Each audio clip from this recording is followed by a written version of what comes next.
Fiabwa ha eye Adom TV anwumre mamo adwo ebra so se na ya woda ye kase bo etwa to ye de ebre wo anwumre sem no de di mu akotene akuafo bi na esu ese enwuma chicha planting for food and job ne fa etosumenu panyifo echiche no ase eyi mu bi eye abamu eno eda chenso akoma pani atena opanyi owo ho no mo hwe enyina mohoden ensam so da do to ECG anim eso mo yire wo mo nya dwumaden na ganafo wo mo san enya wo mo gidie eno eda chenso a doctor Asiedu Bekwen eye panyi ane okọ Ghana Health Service a amanebo ene dodo eye apomuden no wakasa de fa ho wo mo chese wo mo ebe hyase amantete ene orientation ma apomuden adwumefo no mpox a atete se wo aman hodo so bibim ha no o ma pe ho asemaka ensem ne bi ka we hu na nwumre yi medie mu ama ne nyina ebrew esa nwumre no sia kase bo ejadie agudi apomuden ene aman hodo so emu nsem nyina no ebeba edin amegye so ene abena pokua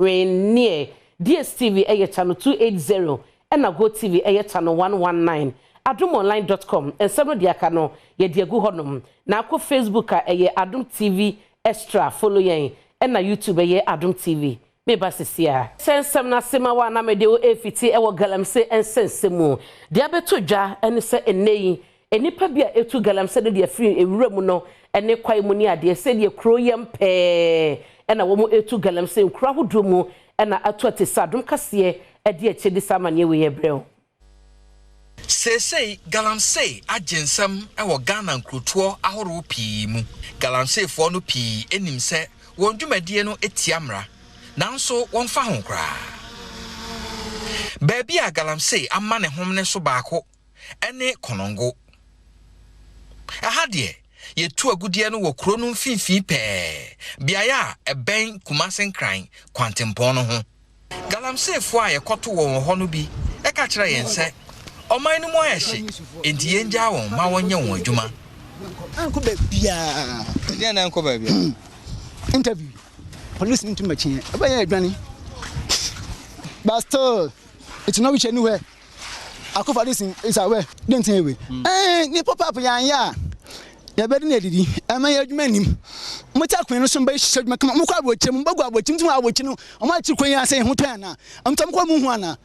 Then we have everything. Yeah, wait. I'm going to tell you.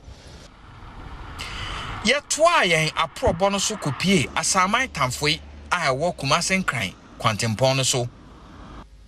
Quantum Pono hope, Nagalamse for tia, woe to a good year. Ora be a friend of Quesia Samoa, and a Jumedie a Nedia. O Catcher and said, a Juma would in honor, a community mining. Lance Minister and the baby ano na nensa ehyasie nanso emra ye ne owura Abdullah Jinapo a oda so ye no ano etwetwe nkomo no o ka kire yen se onim ho hwe omu de hin na de na ma say this as a community mine as a Maritime community mine ye no osino Kumasen kran kwantempo no ho pe sa dwumadie etia Minerals and Mining Act 2006 nefa etoso dunum no a ekiremu se obia ntumi ntu agudie anamon adonum ekọ kwantempon bia ho nanso galamsey fo emfa ho kra wo mu baako etu moto ede abufuo bebusa yanyamane ewo kwan no ho bia bribinti emra eboye ho ban no emise ada Erastus Asaredonko Adom kase asante mantam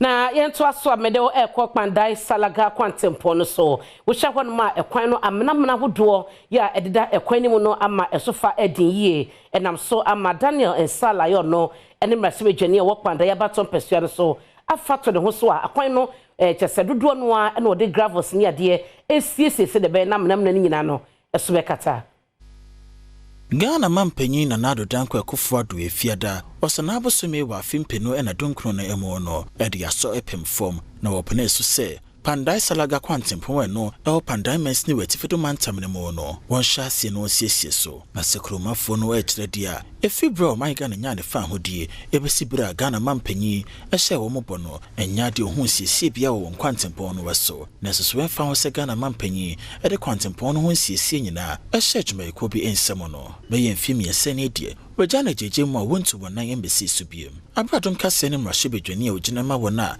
El Pandai Peswan was so, Daniel and Sala Etchem Comono, or did you must say Yana Tuja?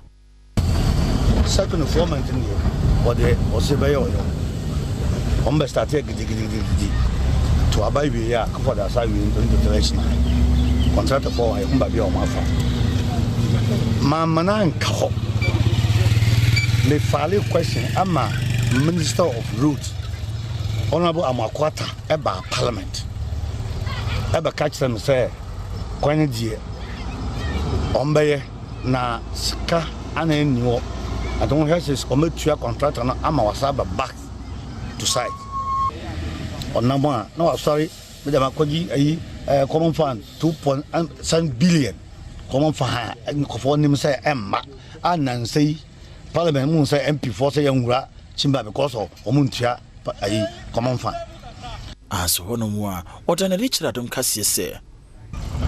Now, the perfect Pandafo and a Gana phone Yantia and say, Saquayana, Bomiaco Jamba, because yourself, Mudi, a cat or more track and so say a complete conway, a hat banda to Saka. I mean, as fat, or chantro. After so much trying him phone throw, say contract and never be weak when we within 24 months. And it in Muslim community by Chai on the sewer, or Sako Chantro classic when we Yagukuta also. Na akuyeye enso ensense mu na kuyaphobia wonom wo mayimu ayesem twefo hye wo masem nyina se aban eye planting for food and job ode baye we ye ne fa etosumienu nioma wo mo yesa wo che emakuyafo de ye adwuma no ase eyimu abam wo mo members ne bebre no a ensanka bia empanyifo eche ede kwa fa ba kwa mo che se eyimu no emoa eye kuadwuma eni nuan ye wo se badwama so. Peasant Farmers Association of Ghana, Amaneba, what Diaba Betuja and say, one penny for planting for food and jobs in Shisha, what they buy ya way in the face too, no, in Kadia watch channel, and Yadia watching a pepe. The Senti, or friends and telephone share more on Kramantamane Emo, the executive director Emma Association, no, Miss McNaughty, editor just say. Besinde Yadia one ma, a association hono, woman sakan Kadiani Ebi, Nenam simply Tifido Mantamane mo, ensure Shada Anthony Inteno, a man yan Waquachi or Honoma, and also so a hard drink. All call some locations be for the past 2 months, it be a 1 month, it be a 2.5 months, no, ensure Antoy. A cafu be brave, no media, no by, no by no bruna, ewu, in Hensu. E musuno oma clear oma sas no mo twens o mesomudia ensu ntomu tumindua e ade high pa na unfortunately no yenti bibia enfia ban ho ye have to the measures na order to ho to ensure say that problem no ento so because e to so a e implication e ma me no in the next few months now you be expect say you be harvest no ye nya no ba bebre it na say aban no onhwe na onfa emergency situation ento because e janesa say ye twen oboade so fa nsuomba na nsuonamba e de how kese pa na be brain anso hono moa omusan so kasa ye de fa Ghana mampanyi one village one dam enhwe ya we de ba ya na osusu se no beboa amaku adwuma na safa ne ntuma pa efra no ho ye wo agric director ye wo directorate wo ho na fa bibia enhwe monster no monye na mom ya fa politicians it we just say o share program na kwa say program no any focus I say obi aye de oye who cost some district camper e be a district balkun who of farmers bear 40,000 extension for no calculate data on me be 8 pay now be saying akọ ekrase akọ this for data no e ade if say enya de a eboa yi enti yes trend say eye PFJ gaps na emu no minister no onhwe no address na metwa so de wakọ emrase bedwafie public accounts committee omadwuma titu ene Auditor General ye hwehwemu aban atena ya hodo no a bebi asese na nkoye esikadie bi ni ade akoso no ene wo etena so na asemba akọ etako omanim nei akoye de hadwene ene procurement ehun sensem se aban adwuma ko bi betu ana modi sika ye de bi a empanyifo wo so mutumi na amakwan na wo ye eno ena empanyifo ehse ebro so ensahwe bi a empanyifo eda no na sese wo mo so de eda paso. Public Accounts Committee edi amanebo ababetu dwa wo chiremu edi a public officers procurement ya wo mobuso no enya de obebo wo mko adubia ne senti ensema hodo bia wode ebedan wo mo no wode sa cases ni nyina kwakoma aso ya ehwe akwansere adwuma no weso so onhwe na ntempa no wo mko adu na siye kase ejina tuko wate wo mrahye bedwafie etinhyehyie pa bi yaba ye no babehwe se oman ni sika bia akoka kemu bia no obetimi agene nyina che Emma Public Accounts Committee Dr. James Kluche Aveji ni sembia wadi yatudwa eni. Honorable Deputy Minister, I want a confirmation if you have received communication from Office of Parliament on all the referrals we have made for prosecution. Yes. You have? We have. Good. What are you doing about? We've taken a giant step. So okay. The DPP's office is reviewing it, and we intend having a special team to tackle all those matters. Okay. Thank you. And wachi CEO Emma Ghana Tourism Authority Akwesi Ajaman and so the piece to say. We also are responsible for promotion, and so some of the funding is used for advertising on different platforms. In the year under discussion, we were on several platforms, Expedia, CNN, and so many other platforms. That is the way we promote the country to visitors to come to Ghana. And so that is what is in reference. In terms of research, what we do is to publish the annual report, which is data that is captured at the airport, from immigration, and also from other sources. That is consolidated into one annual report. And we've been consistently publishing that since 2019. Honorable Chair, thank you. No, man, I know this type of business, we are all looking for profit. As a result of what you have done, you have run the company into loss, or from income surplus of 1.127 million to a loss of 3.6 million.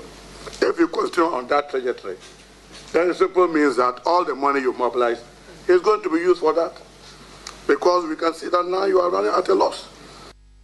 Mama nyina asemi so na metwa me ho me ba dia ka edoso ewotire emu amane ebetwaso. Akwa aba me da se oguso a eka me ho na ECG dwumadi omudi o mayimu ne enyinamo ahoden yomode kwa fiefie mu no eno na se Ghana fododo no agidie pomo wo ECG mu de sese no eka me ese ateko na enam so ma wura Herbert Krapper yo no eyesoafo no ma mpani atene a wo hwe enyinamo ahoden sem so ede futu ama ECG so mototo mo nyoma yie na wonya adwuma ye na gidie no Ghana fo esan enya wo mu. Instead of 1 day, 2 days, within hours, it was customers' problems resolved. Minimum set problems in every why and they naturally a major fault a bit may take a longer period. But on the average, generally, I would say within hours, ECG it may resolve the customers' complaints. My catch almost said I was a customers to me having access. I was a customer need to me who said short code way in obeti media faso at the reach ECG. Also customer need to say ECG app okoswa obeti menya information. Also to me who number obeti me afre na obeti me the complain at to ECG for any. Sa education intimi nyeno social media nkwa so. Osi ye social media mo so traditional media town hall meetings Ministry of Information vans here what ankra was here uses san your money nyina if you say nye nyina na ebetimi akọ digital no so meter problem no a major problem me a chairman of ECG board no me hu ye na ECG nso ebo omo modern pa eba meter sem na omo the loss reduction program abeto ho a sa program yi no mo hwe no mo di a increase na meters a ye dey call out to the customers ne be hia se ye be more Fabi nso yesika sem maka kire managing director sem me colleague minister for finance ani aban ni nyina ye betena se ahwe kwan a ye betimi ahye ECG kena ye betimi ape sika bia momo na omotimi dia roll out meters no electricity ya ye nyina poles conductors transformers substation nyina fare by ni se meter be wo ho a ye ton electricity na amanfo ebeti customer beti me tuaka taka no na ECG beti me sande ato fuel e dey generating more power no asanto ni biom nti ye hwama meters na akono na ye boa yan kasankasa ye adwuma se eno so ene ye befa ama bills no amanfo etime tua bills no na revenue akosoro na yetime ahwe adwuma e wose na medewo Ghana Ports and Harbours Authority penyo no na Director General Edia Futu ama enipa bi a wo modwumadie ya na etoda bi edisinto eba epo ho edi ensuyeba besa japade na no chinsoso no ema yehwe Accra odi ato bi anim so bi adwumadie wodie ewo mpoado no enye de ye papa na ebebo nso ho ban na bo Accra ne japade ho ban. Ghana Chamber of Shipping and the 2024 Shipping Conference shares so that it's no a blue economy, local private sector participation in the maritime space. Na Serge Medi, or to one side of 33 and Intini, one ma woman Jojo Moninad who is Shemupi. And a conference nebota ye and say Maritime for new media would no in penny for the Sikabisham Nabo Manayakama Adom Cassie and the Director General Emma Ghana Ports and Harbour Authority opinion Michael Chichenkomono which Remudinti and Shahudo my Ghana Mono I was sending for any to become no by. The environment is a reflection of our own welfare and well-being. And what I would like to note, the oceans, of course, for those of us, especially in Accra, we appreciate the value of the oceans. That the sea is used for transportation, for fishing, for everything. For the ports are all located at the sea. And all the opportunities you can get to develop your economy to make money is from the sea. So naturally, polluting that sea has both health and economic implications. So it's better we rather protect the sea and properly dispose of waste instead of seeing the sea as the only place you can dispose of waste. Executive Secretary Emma Importers and Exporters Association of Ghana, Samson Asaki, and so to Ghana by name say. I am passionate about the indigenous companies, but however, the challenge is that we need indigenous because this investment had huge returns and it is capital intensive. Today's program is really open and it's an eye opener. In this regard, we need more Ghanaians to go into investing in those areas. Ayawo election headquarters kokromotie power abato mu amane bonyina na haya ene yede emma na omampani dada John Dramani Mahama egu ne to aboso e wo framante modi ato asafa hodo emu akandifo ene asoma hodo ni nyina empanyefo anim se ono baba ye mampani a wode eda ba ko besi hodo masada no ebeye do man mu ni nyina ebegina abompaye agunsa na omafre wo monyame nyina ediama oman Ghana. Many nations, even though God expects us to work hard to improve our circumstances, also recognize that spiritually you must intercede for God to open the gates for you. And so in the United States, in Zambia, in Congo, in so many countries that I've been to, I've been invited to national Thanksgiving prayers for their nation. And so we intend to introduce annually a national day,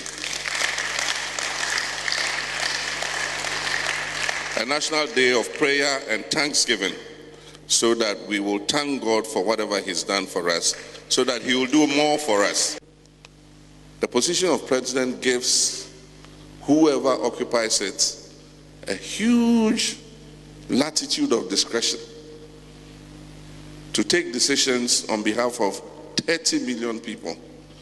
And some of those decisions could be very disastrous, and I can give you examples. If I were president, I would not have closed those 10 banks and thrown 10,000 of my citizens out of work. At the same time, you guarantee the deposits of everybody whose money was in the banks. And the guarantee of those deposits means that you have to refund to Ghanaians an amount of 22 billion cedis. So you solve a 4 billion problem with a 22 billion debt. And that's why I say there is huge discretion in the executive. And so we must be careful because elections have consequences.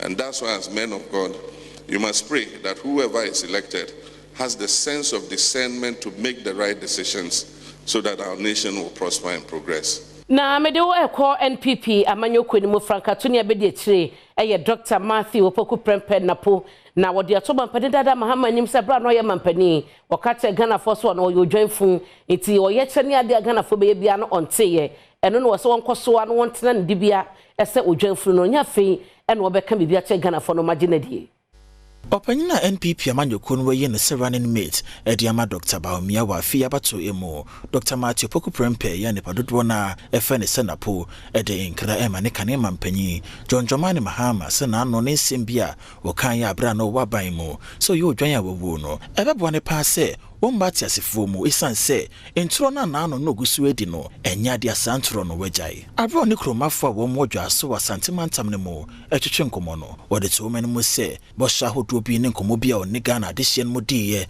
e wa abato e course afimpi no na donsia ne mu na afimpi no na aduone ne mu no enya de watumi atun wana mu ana asempo no otumi ye ho bibia Graduate cool ye grase o se o ya ponche wawu o ye dead gold When I go for seven or surrender. When I go for seven or surrender. What go for seven or surrender? It's a mission on your dead boat. I ain't even know. Get the even now. Over there go to the move. No cut and quasai. They go. Sir, that go to the catcher and say. So 2 billion pound for education. On the basis of much was Zongo. That's Zongo for work for them. To know. I don't catch it, sir. On your magician, on your Jumaba, what you? Sabbath one in the bottle of 2016. I don't be so by or say, so the Ghana's can have a shared education. I don't think Ghana future to me. We see, you know. NPP amanyoko no dwom treni ye wa santimantam no emo Bernard Enchebo siakon enso so de sansemi yeto dwa e de makane mampanyi John Dramani Mahama na muni madie enwanwa na na kufuado ba ya pe ano se Dr. Matthew Poku Prempe mi judi etimi di free education sa papa no ba ya no ano atimi ababa ya ma free education abayeye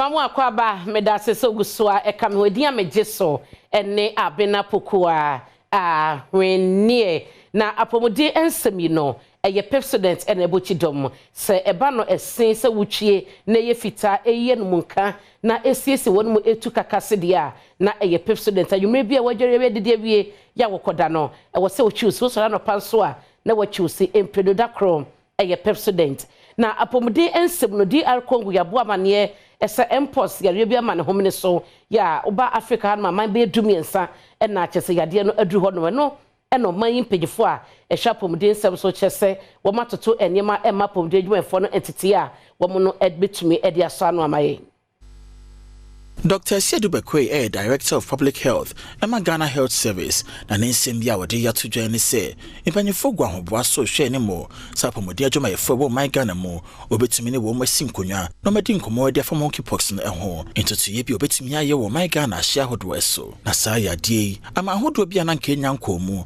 impanyefo akire de asese no, abo awura mu. Ya enyo dampo, World Health Organization impanyefo be kire se, ama hodo dunoma ne nyina wa bibre mu, ya die bi ati wo hono ma nipa 2030 na won menye bi ye mudum yensa e hwere wo monkwa afie twemu ya ye ne foforo nti we've done this already into February orientation so what training that do I saw ya the entire tina ye sabe trainings for them ya the pictures best tago into a traveler you be some small screen who say ya would be enya monkeypox nti be by your borders land sea na airport ni be you know na hospitals no baby kids anything I have a popcorn, the guy, the almost say, I bit on the monkeypox. No, I be yet go to the American, yeah, 2022. Sanaman, a meeting and which I updated that plan I are going to implement. Wamanaso wono mua wade kan hobium se imprempren ade enya de o my Ghana amane baba betodwa ekire se obi enya monkeypox ade ne ebi na so se ba na so obi hu se ne wediem bibi sisa omomodin afa nani encha yaresabia edi no ya edi e pen mpox nti eja monkeypox no enye ga yefo proper aba e ka ya 2022 no ba biase nyina Ghana kwa yenya 120 cases na nipa 4 April na 2023 yenya 8 cases. The few on the brass, and then until 2024, and now Congo Dia, Fediano, a sash at the power, and now when she wants to have Africa and be better 13, and be better than the but because Yano, it means a free cool course, it's in a WHO packet, it will be declared as emergency. Now, a virus in the course of virus, the monkey pox virus, and Ubaya contact started as a fever, so who bears AOT, Ioya, Naponama, then after some time, when you rush as a pimples, if you want to fight chicken pox, better check when maybe a cold. Ko Anglo-Gold Asante do a pre-mine na mode se gwa kwa so ama emaya makoma kwaduanan ensadojuma wo matumi esua awie apon wo mo ho. Anglo-Gold Ashanti Iduaprem, with one girls in dressmaking apprenticeship program or this share so no. I graduating Madu no. Ya do one who share Serge Medino emo. Na bra Stephen J. Yaw no, a senior manager in charge of sustainability, and Adom Kasia Casa graduation was say no. Which Muse, we ye Jamaica and Niswa de Honobako, your person born homodin, and Mabuna wo my ganamo, was soon said to me a co womano. Nano so and a namwa, a fear chairmono, a Jamaica no, a disike moju, a share Serge Medimo, Mabuni, or entity. We have over the years focused on youth empowerment through the implementation of several initiatives and life-changing interventions. Significantly, we have embarked on the journey to address the pressing issue of unemployment within our host communities and to empower young women with the skills necessary to build sustainable livelihoods. Through this dressmaking apprenticeship program, we seek not to only equip young women with valuable skills, but also to inspire a sense of independence, creativity, entrepreneurship, as part of effort to foster sustainable development and enhancing the well-being of the communities around us. Nano we see no, na omi champion ya jumedie, onye mu faso, enso ni Adom Kasia di sankomoy. Me buy me so no bebre, am na me pam police uniform, no you be an guide with marriage amina na meeting the pam da uniform with me na ma bebre obeboa me my future obeboa ma me kono nkonko got na one like first na the way na me say me na me stand na juma obeboa am meeting so me na bibi aye na me twa me ho me ba godie mu nsam eto aso koma kra ba kwa waka ensreja edura enyo no numere unno sese odeva Absama mensana sese oguso ehwa Adom TV sabre dia godie mu nsam na nwumre so de aboabo no no ma menje bre na menkenkan eno so emfa emao na se ende ye be hyase e de free FC Samates Boboko amene o ka sei omdomani achiremu awobi man so kwakohwe se CAF Champions League no enhihye no betimi akonkan yepa enso e de amawom na coach anase captain a wono na edi team no kwakopiem captain no eye Enoch Boatin and what they to just say, a woman so corner bed then, and so GD pass it, almost say some more year pa.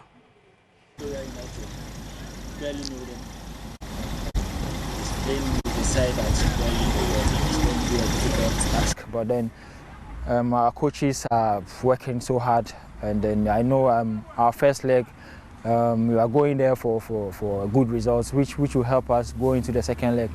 So I wouldn't make any promise for now, but then I think we are going to do well. But what is your target? We have to qualify from the prelims and then we go to the next stage. So what we're looking after now is the prelims. After that, then we look forward to the other task ahead. So we take it match after match. Makwasiada ewo Cameroon memo omne Victoria United Boboko no ena ede ebe pimso. Afi yemfiro na yemfe ne enchemo ewo Hazakes Ladies nso a omusu gina mo de nenempa ewo CAF Champions League emba ne de no na onim se ena no team ne kodi ncho ekamiensa omo entime antie na kensie ba ko Adom onim ena sabra assistant coach edema team na Emmanuel Akwasi Mensa wode etudwase omo hwanim se resource no ena ma betimi akoya ma.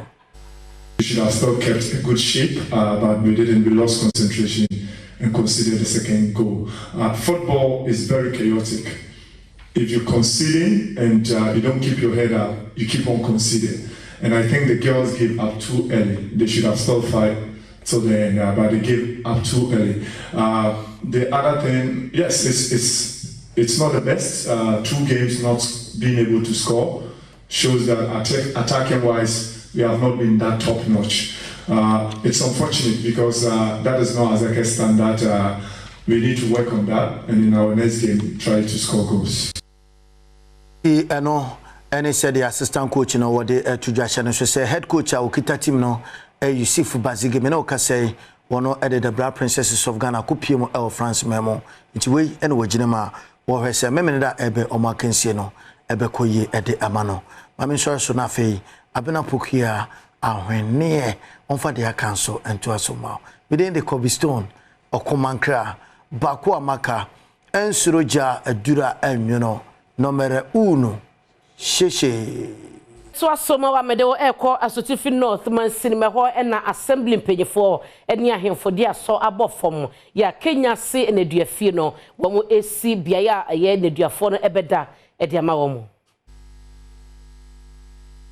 mpanyefo wom ewe Stephen North Men's Assembly wa half mantam ni emu na ahemfa ka wo ho abomu a wo mo do aso apem fom a wapene so Sekenyasi prisons camp no won sidan foforo emfama wo mo se de be ya na duafa wo honom no wo ho betumi ato won kakra na abra Men's ni krache Anthony Mensah Adom kasi di nkomo no wo kire mu se impanyefo wo mo ehwe prison camp no eso e de adesere koto assembly no na ahemfo animo se wo mra won sraban no mo Adom achi won besi emfama wo mo no so na mu a ama nei wode aso apem fom na abra na no wesi ye no sa ma hene ye wo Kenya so number 1 na enim dankwa enso so de adesere eto impanyefo a wo mo hwe prison camp no nyina so se contractors adan wo besi no e ye mo fam wo emma no ye ba ha e de beto impanyefo wo ha enim se anamawa assembly na nanom pese etu ede boa mo eni mo so mo gene se no mo so ye de ehwe ni se mo beba asase de bi wo ho nti ho nhihye ene egusu a ya abesi ene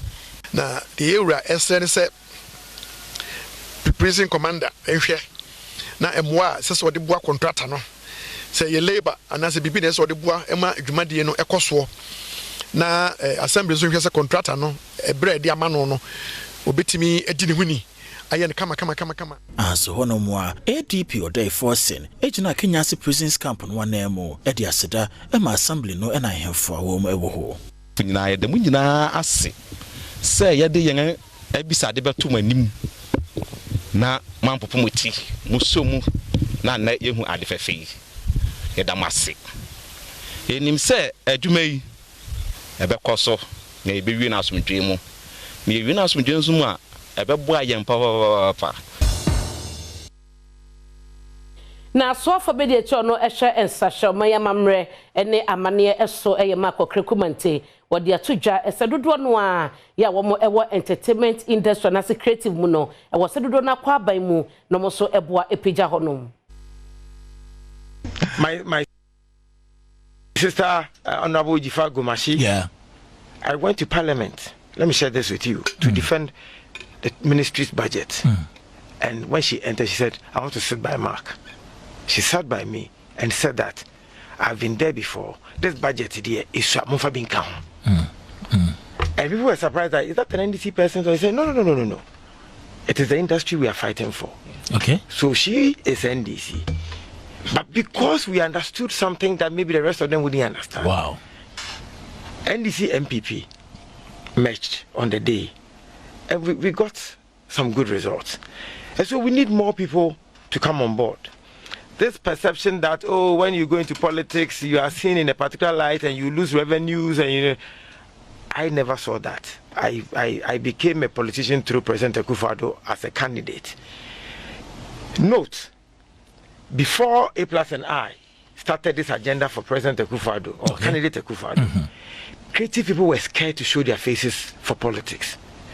Jiwelaka was somehow a peripheral politician. He doesn't want to show his face, he only does music, he does business. And you hear a lot of people, oh, I'm only a businessman who did something for a political party, I don't want to be a partisan and all of that. So A+ 208 came to me and said, Charlie, the old man says this. So at the time when we wasn't this old, but big boy, so old man says this. So I said, yeah, why not? I'm interested. So we started. But today, look at the number of people who are showing their faces.